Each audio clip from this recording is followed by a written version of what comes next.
Hi, yellow class. Hi, red class. Today I'm going to read to you Mr. Lion Goes to Lunch, written by Erica Frost and illustrated by Len Epstein.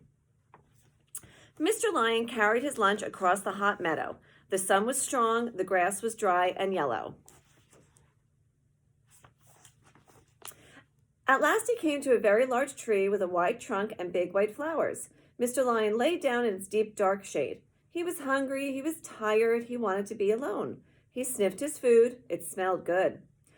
Ah, he sighed. Now for a quiet bite of lunch, and he opened his enormous jaws. And suddenly, from the leafy green above him, there came a loud screech.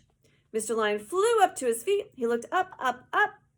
There, among the vines and leaves, was the tail of a small brown monkey. Shame on you, scolded Mr. Lion. Can't you see I'm having my lunch? Can't you see that I'm trying to rest? It's much too hot for fun and games. Find someplace else to play. But the little monkey only laughed. It ran higher up in the tree. It stuck out its tongue. I was here first, it screeched. If you don't like it, find another tree. Then 6 or 7 monkey friends of the first little monkey came to play in the trees. They swung through the branches, laughing and chattering, making the most awful noises. Mr. Lion walked around the tree. He counted to 10, and he tried to be patient. He shook his mighty mane. His temper was as hot as the yellow plains of Africa.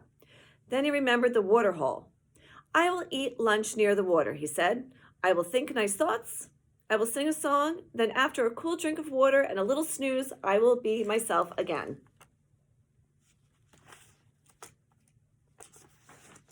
So he picked up his lunch and he carried through the grass. The noonday sun blazed down. Behind him, the monkeys played their silly games. Ahead of him was the water, cool and delicious. Nobody was at the pool. It was peaceful and quiet. Again, Mr. Lion lay down. He reached for his lunch. He got ready to take the first bite. All at once, he heard a great thumping and clumping. The earth shook and the grass parted. There stood a small herd of elephants. Mr. Lion closed his eyes. When I open them, he said, the elephants will be gone. He counted slowly to 10. He opened one eye, then he opened the other eye. The elephants were still there, all 13 of them. There were 10 big elephants and 3 little babies. Maybe they'll be quiet, said Mr. Lion. Elephants usually aren't silly. Elephants are kind and polite. But the baby elephants weren't feeling polite. They tumbled into the pool, they splashed around, they shoved each other, squealing with delight. One frisky baby filled his trunk with water. He took aim. Then before you could yell, duck, he squirted the water at his friend. The friend squirted back. A water fight, they all cried.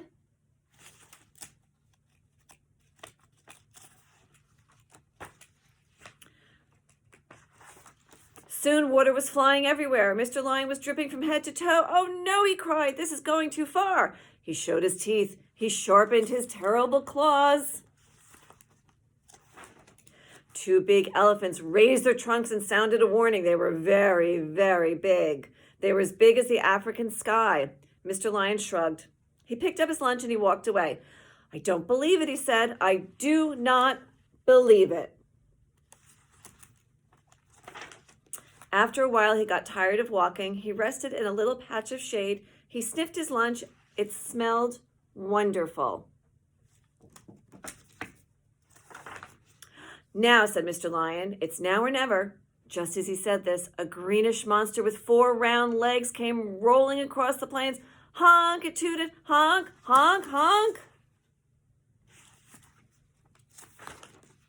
Behind it came a herd of angry rhinos. They slashed the air with their sharp horns. They tore up the earth with their hooves. Mr. Lion jumped out of the way just in time.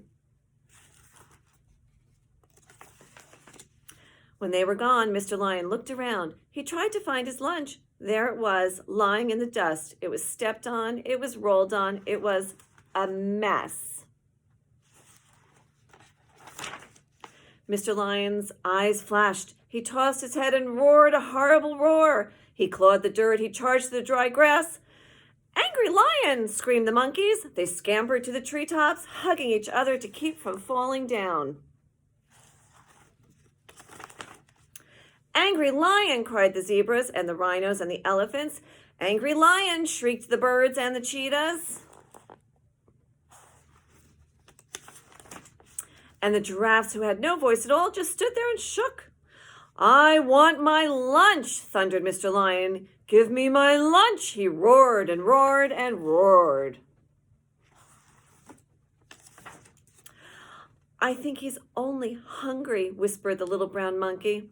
Yes, said a zebra. After all, he hasn't had his lunch.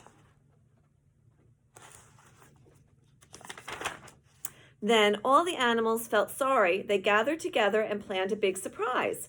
When the surprise was ready, they called Mr. Lion. It was a picnic, and Mr. Lion was the guest of honor.